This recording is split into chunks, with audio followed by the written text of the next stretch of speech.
So after 6 weeks of my van life build being stuck at the Ford dealer trying to get an electrical issue solved, which has been going on for 2 years, and in total, it spent 3 months at the dealer. I brought it back multiple times. I finally got some good news. Last week, I contacted Ford customer care and I got a really nice woman named Michelle, which is so uncommon because anytime you contact a company these days for customer service, it's like it's someone in India who like doesn't understand what's going on and you can barely understand them, or the people that you do get are a lot of times not helpful.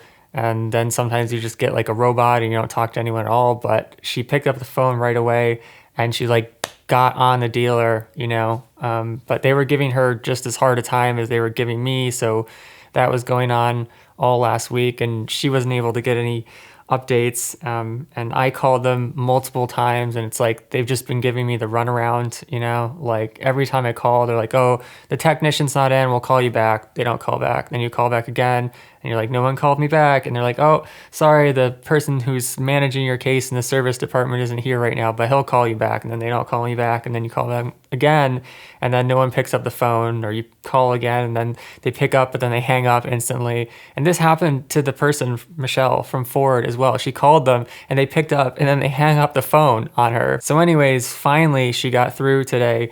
And what she found is that the technician who was working on my van this time opened up some kind of like request help thing for Ford when you don't know what to do with the problem, but he never completed it. It was just in like draft mode or something. And so they just went through and they said that my van was done and that no problem was found, even though I literally took the technician out to the van, opened the door, showed him the shuttering issue with the beep, the warning beep after it. So how could you possibly deny that there was a problem? But anyway, she did some kind of escalation where the issue is now being tracked by Ford corporate, and supposedly the technician is now being required to like communicate back and forth with Ford about solving the issue. And I guess there are technicians at corporate that can help with stuff like this, which is like, why did they not do that from day one, And like, I get that dealers and garages in general are really busy because they're having a hard time finding someone, and it's not necessarily their fault because the corporate dealers, especially like Ford, for example, they pay a flat rate. So essentially, if you have a really complicated problem like this, the technicians really don't want to work on it because they could be spending 2, 3, 4 times as many hours trying to solve the problem as the flat rate specifies. And then they're getting screwed over. But even so, it's just like disrespectful to try to gaslight a customer by telling them that a problem doesn't exist. Like if from day one, the dealer had said, hey, this is a really complicated problem and we're going to have to reach out to Ford for support with this and it's going to take a while, I'd be completely fine with that, like I get it. But over these past 6 weeks and the times before when I left it, once was over a month, the other time was 2 weeks, I was just getting so depressed, particularly this third time, because it felt like I was never going to be able to move forward with my life. Like everything, literally everything in my life right now runs through the freaking van, because the van is my transportation. It's the place where I live. It's the place where I work on my YouTube videos, and I can sit down like this and make kind of like vlog type YouTube videos in my mom's house, but it's not a professional work studio where I can do my finished barefoot reviews and make more money. And just like as a creative person too, being trapped again in your parents' house is demoralizing. And literally every day the past 6 weeks, I just kept waking up over and over again, feeling depressed, and like I just couldn't go forward in life. And there were other things going on too, like my friend Karen, my health practitioner, broke her hip and then she was like stuck in this horrible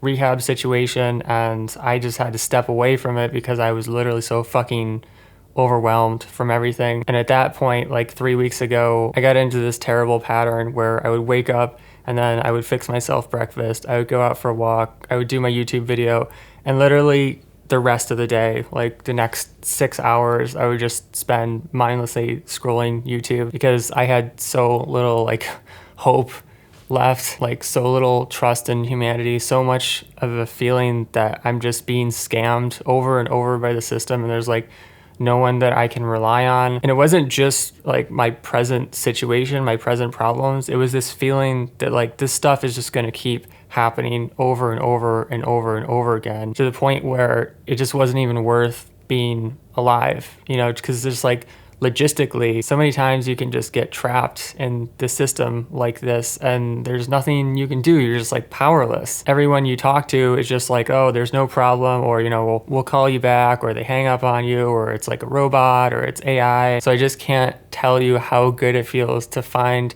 like one person who actually cares, you know, who goes even like a little bit above and beyond to try to do the job that they're being paid to do, but more so just like being kind and thoughtful to another human being who is struggling with this problem that they can't solve on their own. Like seriously, this is the first time in 6 weeks that I'd felt good at all, pretty much about anything. And yeah, like there's still ways to go because the electrical issue is really strange. I've never heard of it. No one who I've talked to online has ever heard of it, but I'm just looking forward to not waking up tomorrow morning feeling like there was no point in being alive, you know, feeling like I was stuck in Groundhog Day over and over and over again. And yeah, if I could get the van back and start posting full barefoot reviews again and work on my sci-fi book, things will be pretty good. Anyways, thank you guys for hanging on with me through these really rough times. I know the videos haven't been as good as they usually are because I've got so much crap going on. But yeah, I appreciate you watching and hanging out, and I will catch you next time. Peace.